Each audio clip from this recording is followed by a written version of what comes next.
So hey guys, welcome back to my channel. तो दोस्तों, जैसा कि हमने इसके पिछले एपिसोड में देखा था कि रुकीज की टीम अब मास्क स्क्वाड के लोगों के ऊपर भारी पड़ रहे थे। और बात करें क्रिस और कैप्टन की, तो यहाँ पर भी सीन कुछ वैसा ही था। टाइम गॉड की पावर्स गॉड मिकेल के सामने कुछ भी नहीं थी। क्रिस कैप्टन के मास्क को काट कर ये कॉन्टेस्ट जीत जाता है। और अब आगे दोस्तों, आज के एपिसोड की शुरुआत बिल्कुल उसी जगह से होती है जहां पर हमें दिखाया जाता है कि अब हेडक्वार्टर्स में कैप्टन के टूटे हुए मास्क को देखकर सभी लोग काफी ज्यादा हैरान हो जाते हैं। तभी हमें दिखाया जाता है कि युवान तो ग्रीन मास्क के जान के पीछे पड़ जाता है, तो बाइली क्रिस से मदद करने के लिए कहता है। तो यहाँ कैप्टन भी उसको रोकने के लिए जाते हैं और जैसे ही वो युवान को एक टाइम बैरियर के अंदर फंसा देते हैं, तब क्रिस बाइली की रेस्ट्रिक्शन टेप से उसको बांध देता है, जिससे चाओ युवान दोबारा से अपने ह्यूमन फॉर्म में आने लगता है। युवान क्रिस को देखकर कहने लगता है कि वो तुम ही हो, तुम ही मेरे पाप से मुझे मुक्ति दिला सकते हो। क्रिस उससे पूछता है कि तुम ठीक तो हो ना, जिसके जवाब में युवान कहता है कि मैं एक गिल्टी पर्सन हूँ। जिसके बाद फिर अब यहाँ पर चीफ युवान और बाकी सभी लोग आ गए थे। मास्क स्क्वाड अपने मैजिक से इस जगह को ठीक कर रहे थे, वहीं डॉक्टर्स घायल लोगों को ट्रीटमेंट के लिए ले जा रहे थे। फिर सभी लोग अपने हॉस्टल में सोने के लिए चले जाते हैं। अगली सुबह चीफ युवान मास्क स्क्वाड के कैप्टन को कल रुकीज को ट्रेनिंग करवाने के लिए थैंक यू कहते हैं, जिस पर कैप्टन कहते हैं कि कोई बात नहीं, मुझे भी इसमें मजा आया। तो चीफ युवान कहते हैं कि फाइट के दौरान तुम रुकीज से कुछ ज्यादा ही मजे ले रहे थे। जिसके बाद फिर हमें कल रात का फ्लैशबैक दिखाया जाता है, जहाँ पर चीफ युवान रुकीज की टीम से कह रहे थे कि बाकी कंटेस्टेंट्स को नियम और कायदे के अंदर रखने के लिए प्लीज तुम लोग इस मैच में हार मान जाओ, क्योंकि अगर तुम्हारी जीत के बारे में बाकियों को पता चल गया तो वो लोग भी मनमानी करेंगे। शेन और बाइली तो उनकी इस बात से बिल्कुल भी एग्री नहीं करते। बाइली कहता है कि क्या आप हमें नाटक करने के लिए कह रहे हैं। तभी जैस्मीन कहती है कि कैप्टन का मास्क क्रिस ने काटा था, इसलिए मैं उसकी बात सुनूंगी। बाइली भी कहता है कि हाँ, हम भी यही चाहते हैं। तो फिर क्रिस चीफ युवान से कहता है कि हम लोगों ने ये फाइट जीता है और मुझे नहीं लगता कि हमें झूठ बोलना चाहिए। नए सोल्जर्स आपकी बात जरूर मानेंगे और अगर वो नहीं मानते हैं तो वो नाइट वॉचर बनने के काबिल नहीं है।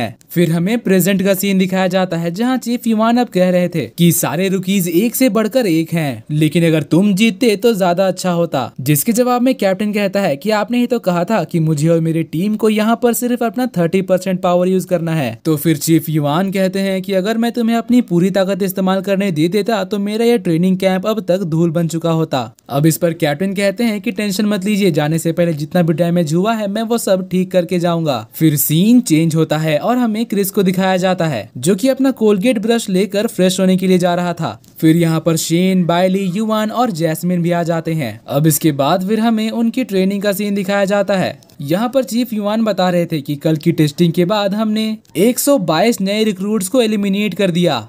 ट्रेनिंग के इस सेकेंड राउंड में भी एलिमिनेशन हो सकता है, इसलिए अपनी पूरी कोशिश करना। लेकिन शेन तो यहाँ पर छांव में आराम कर रहा था। तभी ऑफिसर आकर उसको टपली मारकर उठाते हैं और बताते हैं कि इस जगह में सभी नए रिक्रूट्स के फॉरबिडन पावर्स को लॉक कर दिया गया है, जिसका मतलब कि तुम सब यहाँ पर नॉर्मल ह्यूमंस बन चुके हो। ट्रेनिंग के दौरान हम तुम्हें काफी सारे तरीकों से टॉर्चर करेंगे। तुम लोगों की हालत इतनी ज्यादा खराब हो जाएगी कि तुम लोग सुसाइड करना चाहोगे। ट्रेनिंग से बचने के लिए कुछ लोग तो बाथरूम में जाकर बैठ जाते हैं। जिसके बाद फिर उनकी शॉर्ट ट्रेनिंग की बारी आती है। कैप्टन ली यहाँ बाइली से पूछते हैं कि ट्रेनिंग के दौरान तुम इतने सारे हैंड साइंस का इस्तेमाल क्यों कर रहे थे। फिर हमें हेडक्वार्टर्स का सीन दिखाया जाता है, जहाँ पर बाकी ऑफिसर्स कैप्टन ली के बारे में बात कर रहे थे। वो कहते हैं कि आज उनका एज ए ट्रेनर पहला दिन है, मगर फिलहाल ही वो स्वॉर्ड फाइट चैंपियनशिप जीते हैं, इसलिए उनके लिए ये ज्यादा डिफिकल्ट नहीं होगा। कैप्टन ली कहते हैं कि तुम्हारे सामने एक चैंपियन खड़ा है, जो कि तुम्हें मॉन्स्टर्स, इविल गॉड और चर्च गॉड के लोगों से फाइट करना सिखाएगा, क्योंकि हर बार तुम्हारे सुपर पावर्स काम नहीं आने वाले, इसलिए सभी को स्वॉर्ड्समैनशिप आनी चाहिए। और इतना कहते ही जैसे ही वो बाइली के ऊपर अटैक करने बढ़ते हैं, तब बाइली का बैरियर एक्टिवेट हो जाता है, जिससे कैप्टन ली का तलवार टूट जाता है और वो जमीन में गिर जाते हैं। सभी लोग ये देखकर काफी ज्यादा हैरान हो गए थे। फिर बाइली अपना फॉरबिडन आइटम हटाकर कहता है कि माफ करना कैप्टन ली, मैं इसका ऑटोमेटिक इमरजेंसी मोड बंद करना भूल गया था,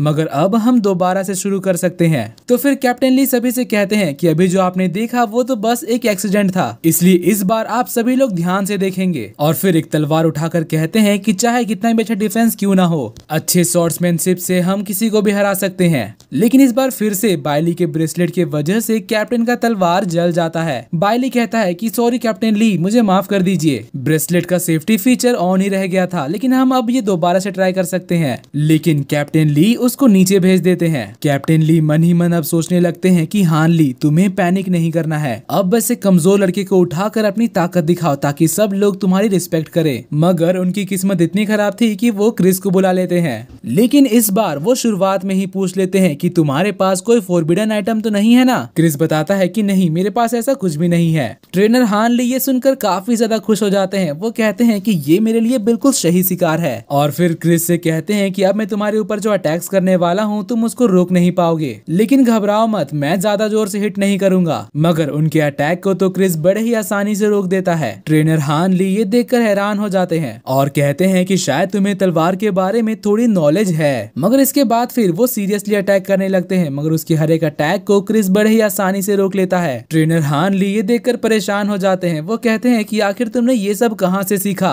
जिसके जवाब में क्रिस कहता है कि स्क्वाड नंबर 136 के कैप्टन जैक से। फिर हमें जैक को दिखाया जाता है जिसको क्रिस के याद करने की वजह से छींक आ जाता है। ट्रेनर ली अब काफी ज्यादा फ्रस्ट्रेट हो चुका था। वो मन ही मन कहता है कि मुझे हार नहीं मानना है, मेरे पास अपनी इज्जत बचाने के लिए एक और चांस है। लेकिन फिर वो जैस्मीन को बुला लेता है। फिर जैस्मीन तलवार उठाकर बताती है कि मेरा नाम जैस्मीन है और मैं एक सीक्रेट स्वॉर्ड सेक्ट से बिलोंग करती हूँ। तो ये सुनकर ट्रेनर ली डर जाता है और तुरंत जाकर जैस्मीन से तलवार छीन लेता है और कहता है कि आखिर तुम्हें किसने बुलाया, जल्दी जाकर नीचे बैठ जाओ। यहाँ अब उसकी हालत काफी ज्यादा खराब हो गई थी। वो सोचने लगता है कि हान ली, तुम्हें बिल्कुल भी हार नहीं मानना है, ये सब तो बस नए रिक्रूट्स हैं, मैं ये कर सकता हूँ। और फिर वो सबसे कमजोर रुकी को ढूंढने लगता है, लेकिन उसकी किस्मत इतनी ज्यादा खराब थी कि उसकी आंखें जाकर चाओ युआन के ऊपर रुकती है। इस बार वो नीचे से ही पूछने लगता है कि तुम्हारे पास कोई फोरबिडन आइटम है क्या, या किसी ने तुम्हें स्वॉर्ड स्किल सिखाया है, या कहीं ऐसा तो नहीं कि तुम किसी सीक्रेट क्लैन से बिलोंग करते हो। जिसके जवाब में चाओ युआन कहता है कि नहीं, ऐसी कोई बात नहीं है। कैप्टन ली तो ये सुनकर खुशी से नहीं समाता। वो तुरंत उसको स्टेज पर बुला लेता है और फिर प्रैक्टिस करने के लिए उसको तलवार देता है, मगर चाओ युआन तो तलवार को पकड़ता ही नहीं है और बताता है कि मैं तलवार को टच नहीं कर सकता।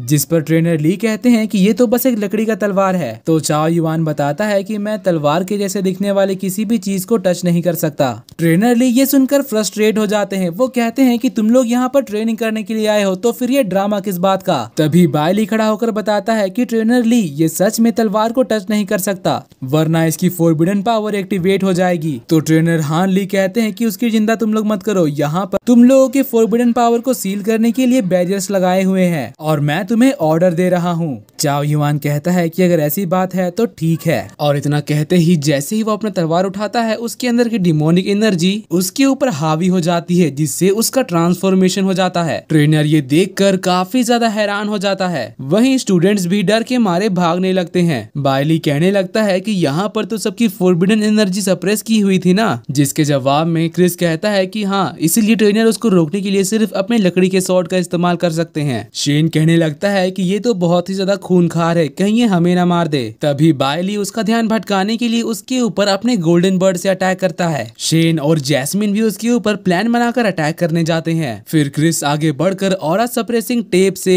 चाओ युआन को सील कर देता है। ट्रेनर उनको देखकर कहने लगते हैं कि इस बार के रुकीज तो सच में कमाल के हैं। जिसके बाद फिर हमें रात में कैंटीन का सीन दिखाया जाता है, जहाँ पर रुकीज को खाने के लिए सिर्फ डम्पलिंग्स, मीट और अचार ही मिलता है। सभी लोग इस चीज के लिए कंप्लेन कर रहे थे, तो कैंटीन के शेफ आकर बोलते हैं कि अगर किसी को पसंद नहीं है तो वो यहाँ से जा सकता है। जैस्मिन को भी ये खाना बिल्कुल भी पसंद नहीं था, तो बायली कहता है कि एटलीस्ट हमारे पास अचार तो है। वहीं चाओ युआन देखता है कि हमें तो काफी कम अचार दिया गया है, इसीलिए वो अपना अचार ले जाकर क्रिस को दे देता है। बायली उससे पूछता है कि क्या तुम्हें ये नहीं खाना है, तो इस पर चाओ युआन कहता है कि क्रिस को ये पसंद है, इसलिए मैं अपना खाना उसे देना चाहता हूँ। बायली ये देखकर सोचने लगता है कि अब इसके अंदर का भूत क्रिस के पीछे पड़ गया है। तभी क्रिस कहता है कि क्या तुम अपना खाना मुझे इसलिए ऑफर कर रहे हो क्योंकि तभी मैंने तुमको सील किया था। जिसके जवाब में चाओ युआन कहता है कि सिर्फ उतना ही नहीं, मेरे मास्टर ने मुझसे कहा था कि चैंगनान सिटी में मुझे कोई ऐसा पर्सन मिलेगा जो कि मुझे मेरे सारे पापों से मुक्ति दिलाएगा, और मास्टर ने जैसा उस पर्सन के बारे में बताया था तुम बिल्कुल वैसे ही हो। तो क्रिस उससे पूछता है कि आखिर तुमने ऐसा कौन सा क्राइम कर दिया है, जिस पर चाओ युआन कहता है कि वो मैं तुम्हें सिर्फ अकेले में बताऊंगा। तभी कैंटीन का गेट खुलता है और हमें दिखाया जाता है कि मास्क स्क्वाड की एंट्री हो रही थी, और यहाँ पहली बार वो सभी अपना मास्क हटाते हैं। रुकीज तो ये देखकर काफी ज्यादा हैरान हो जाते हैं। यहाँ भी कैप्टन क्रिस को नोटिस करता है। जिसके बाद फिर जैसे ही वो लोग अपने खाने के टेबल पर बैठते हैं तो शेफ उनके लिए अलग अलग तरह के डिशेस लेकर आता है और कहता है कि आप लोग यहाँ बहुत कम आते हो, इसलिए मुझे आपका अच्छी तरह से स्वागत करना है। तो इसके लिए सभी लोग उनको थैंक यू कहते हैं। अब इसके बाद फिर कैप्टन खड़ा होकर क्रिस को अपने साथ खाने के लिए इन्वाइट करता है। क्रिस यहाँ कैप्टन से कहता है कि मुझे इन्वाइट करने के लिए थैंक यू, मगर मैं यहाँ पर आपसे कुछ सवाल पूछना चाहता हूँ।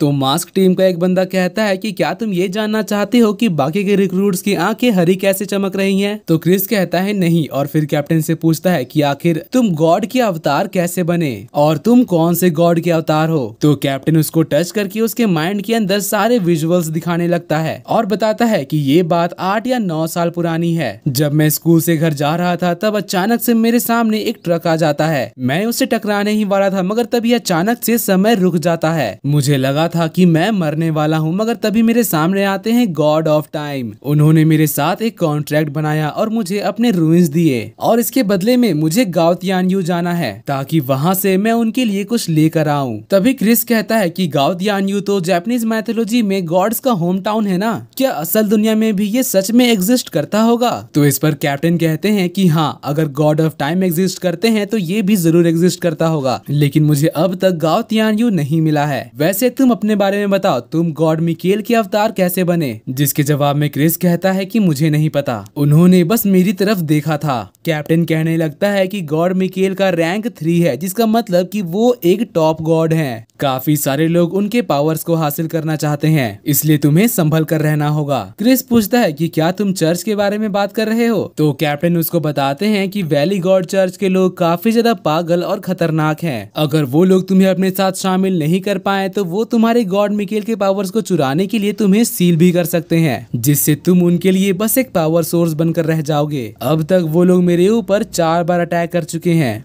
मगर अब तो चर्च वाले मेरे पास भी आने की हिम्मत नहीं करते। तो क्रिस पूछता है कि आखिर वो क्यों? जिसके जवाब में कैप्टन बताते हैं क्योंकि मेरे पास एक रिलायबल टीम है जो कि हमेशा मेरे साथ रहते हैं। तो ये सुनकर उसके साथ ही कहते हैं कि खाने के टाइम में आपको इतना ज्यादा इमोशनल नहीं होना चाहिए। फिर कैप्टन क्रिस से आकर कहते हैं कि तुम्हें भी तुम्हारे फ्यूचर टीममेट्स इसी ट्रेनिंग कैंप में मिल सकते हैं, इसलिए जाओ और अच्छे दोस्त बनाओ। तभी क्रिस देखता है कि अचानक से यहाँ पर सभी लोग बेहोश हो रहे थे। कैप्टन कहते हैं कि क्रिस, हमें अभी कुछ और भी काम है। क्रिस का भी सर यहाँ घूमने लगता है और वो अचानक से नीचे गिरकर बेहोश हो जाता है। फिर हमें दिखाया जाता है कि कैंटीन के खिड़की, दरवाजे और लाइट्स बंद होने लगते हैं और चारों तरफ रेड लाइट जलने लगता है। फिर शेफ आगे बढ़कर कहने लगते हैं कि बताओ रुकीज, तुम्हें मेरा खाना कैसा लगा? फिर यहाँ काफी सारे ऑफिसर्स आ जाते हैं, जिसके अगले सीन में हमें दिखाया जाता है कि क्रिस और बाकी सभी रुकीज छोटे छोटे गड्ढों में फंसे हुए थे। तभी यहाँ चीफ इंस्ट्रक्टर युवान की आवाज आती है। वो कहते हैं कि गुड मॉर्निंग रुकीज, आज तुम्हारे स्पेशल ट्रेनिंग का दिन है, इसीलिए जल्दी से तैयार हो जाओ। और इतना कहते ही 5 4 3 2 1 बोलकर नानशान एक्सट्रीम ट्रेनिंग का टाइम शुरू कर देते हैं।